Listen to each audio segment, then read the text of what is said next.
मैं आपको एडवाइस करूंगा वहाँ पर आप मेरे पास कब आओगे, कब काम होगा, वो तो बात का बात है। लेकिन देखिए, एक बात है कि अभी आप दो दो बच्चों का प्रॉब्लम, एक का दैवी प्रकोप दोष लेके बैठे हो, दूसरा का श्रापित योग में कालसर्प लेके बैठे हो, और आपका खुद का शनि 7.5 का आजन्म कंडीशन है। और अभी तक आप कोई भी ट्रीटमेंट या रेमेडी कुछ भी अभी तक नहीं कराए, तो शांति तो किए, बढ़िया बात है। ये अगर शनि शांति किए तो शनि तो प्रॉब्लम देने वाला कंडीशन पे आपके कुंडली में नहीं बैठा है ना। आपका बेटी का एकादश का शनि, आपका बेटा का भी वैसा ही कंडीशन का नवम और पंचम का, लग्न से पंचम और राशि से नवम का शनि है। तो शनि आपको बाधा नहीं दे रहा है, आपका बेटा बेटी को बाधा आपको दे रहा है। ठीक है, तो आप शनि का पूजा कराए। तो कितना दिन हो गया वाला शनि, वो बेसिक पूजा है, उसमें कोई इंपॉर्टेंट फैक्टर नहीं रहता है। अगर देखिए, कोई भी पेशेंट आता है तो उसको फटाफट से एकदम बड़ा बड़ा मेडिसिन इंजेक्शन नहीं दिया जाता है। ठीक है, आपको प्रिलिमिनरी लेवल पे बात करता हूँ। कोई भी बेसिक पंडित को बुलाइए, और अपने घर में हो या फिर आपके आसपास कोई मंदिर हो जहाँ पर नवग्रह शांति यज्ञ एक ठो कराइए। नवग्रहों का घर का शांति के लिए पहले कराइए। जैसे भाई प्रॉब्लम कर रहा है, जमीन का प्रॉब्लम हो रहा है, मंगल के लिए जाएगा। बेटा बेटी का शादी नहीं हो रहा है, मंगल का प्रॉब्लम के लिए जाएगा। आपका भाई के साथ जो हाँ, तो पहला काम नवग्रह शांति, कम से कम 3 दिन का काम होता है ये। ठीक है,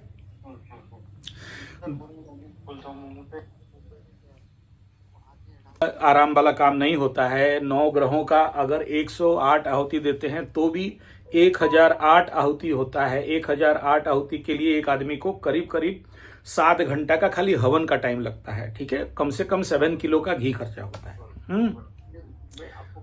प्रॉब्लम है, आपका बेटा का प्रॉब्लम है, आपका प्रॉब्लम है, आपका भाई का प्रॉब्लम है, सबके लिए अलग अलग कराएंगे तो फिर 10 लाख खर्चा हो जाएगा ना। एक ही में सबका प्रॉब्लम सॉल्व हो जाए। एक ही चीज में आप अगर करता होते हो तो उसमें सबका प्रॉब्लम का सॉल्यूशन हो जाएगा। नहीं तो फिर ऐसे ही पंडित लोग बदनाम है और वगैरह होता है। अकेले का काम नहीं होता है, मिनिमम 3 to 5 पंडित लगता है इसमें। ठीक है, कोई दान लेगा, ग्रहों का दान देना पड़ेगा, तो हम लोग नहीं लेते हैं। ग्रह विप्र अलग दान लेता है, और फिर हवन के लिए और इधर पूजा के लिए वो सब बना के अनुष्ठान करना पड़ता है। ठीक है, अनुष्ठान आप नहीं करा पा रहे हो तो आप इतना तो कर सकते हो कि डेली सुंदराकांड का पाठ अगर नित्य कर सकते हो। ठीक है, मतलब ये फ्री ट्रीटमेंट बता रहा हूं। शाम का टाइम 33 मिनट लगेगा एक सुंदराकांड का पाठ करने के लिए। आप कम से कम 3 मिनट लगेगा। ठीक है ना, और उसके बाद आप जो काली का कर रहे हो बहुत अच्छा कर रहे हो, उसमें बढ़िया है। लेकिन जब काली माता का जप कर रहे हो तो उसमें भी हवन चाहिए। ठीक है, आपके कुंडली में चंद्रमा से द्वादश में शनि बैठा है। ठीक है, तो आपका आजन्म 7.5 का कुंडली है। तो 7.5 का कुंडली है, मतलब लाइफ लॉन्ग आपको कार्मिक बाधा मिलना स्वाभाविक बात है। ठीक है, लेकिन क्योंकि तीसरा में मंगल बैठा है तो आपको ड्राइव करके ले लेगा, उसमें कोई दो राय नहीं है। परंतु परेशानी यहाँ पर यह है कि आप अभी तक कोई भी किसी भी प्रकार का rituals in right manner right way नहीं किए हो। ठीक है, तब तक आप चाहोगे ना पूजा पाठ यज्ञ हवन ग्रह शांति करने के लिए, फिर भी सही पंडित नहीं मिलेगा, सही नहीं होगा। क्यों नहीं होगा? क्योंकि वहां पर शनि अलाउ नहीं कर रहा है। तो उसके लिए मैं क्या बोला, काउंटर करने के लिए आप जब तक मेरे पास आने का प्लानिंग बनाते हो या मुझे वहां जाने का प्लानिंग बनता है, उससे पूर्व आपको आज से ही शाम का समय दिया जलाएंगे, 1 लोटा पानी तांबे का बोतल में रखेंगे और सुंदराकांड का पाठ चालू करेंगे। उस सुंदराकांड का पाठ के बाद वो पानी खुद पिएंगे और अपना बेटा बेटियों को पिलाएंगे।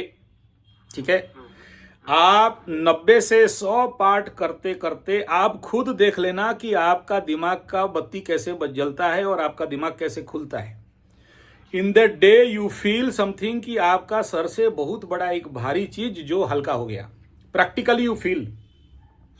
100 डे का टाइम दे रहा हूं, ज्यादा नहीं, 101 डेज मैक्सिमम।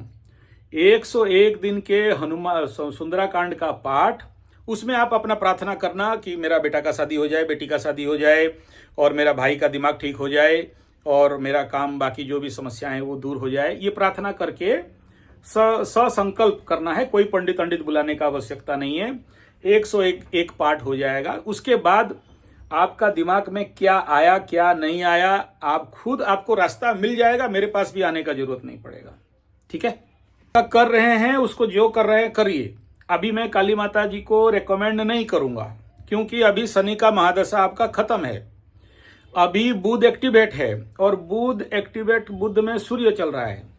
तो अभी शनि के महादशा जो इतना बड़ा टाइम पीरियड आप पार कर दिए, वो टाइम था, लेकिन क्योंकि द्वादश का शनि है, तो जितना भी आप काली माँ के लिए 5-10 मिनट कर रहे हैं वो एनफ, दैट इज, और उससे ज्यादा करने का आवश्यकता नहीं। किसी को बहुत पूजा पाठ करके लटकाना मेरा धंधा पानी नहीं है। जितना कर रहे हैं वो ठीक कर रहे हैं, अभी उतना ज्यादा प्रॉब्लम वहां से नहीं आएगा। अभी क्योंकि बुध का महादशा में सूर्य का अंतरदशा मूवमेंट कर रहा है, और सूर्य बहुत बढ़िया घर में बैठा है, कोई चिंता का बात नहीं। एकादश का सूर्य है, टॉप गुड बेस्ट सॉलिड, बम बम सॉलिड मस्त, उसका चिंता कुछ भी नहीं है। बुध भी आपका एकादश में बैठा है, इसलिए उसका भी कोई टेंशन तनाव नहीं है, वो भी बढ़िया है। खाली यही है कि जो बाधा विघ्न कंडीशन जो बेटा बेटी और भाई के लिए है, उसका काट करने के लिए आपको नवग्रह का शांति करवाना है। वो नवग्रह करने आपको देंगे नहीं। आप कोशिश कर लोगे तो 2-3 घंटा वाला ढगू पंडित मिलेगा।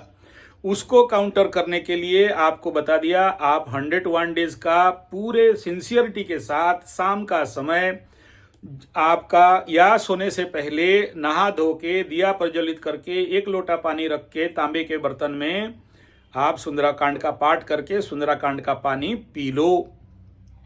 ठीक है, फिर मैं कोई काल सर्प दोष शांति का बात नहीं बोल रहा हूं, मैं आपको नवग्रह शांति का बात बोला।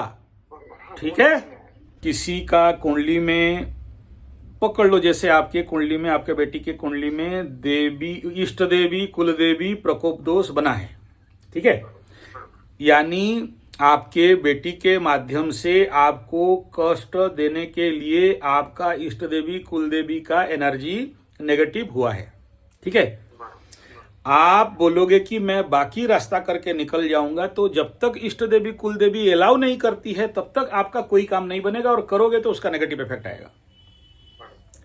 तो इसलिए क्या बोला, जो नवग्रह शांति किया जाता है उसमें मैं क्यों बोल रहा हूं उसको पहले ध्यान देना।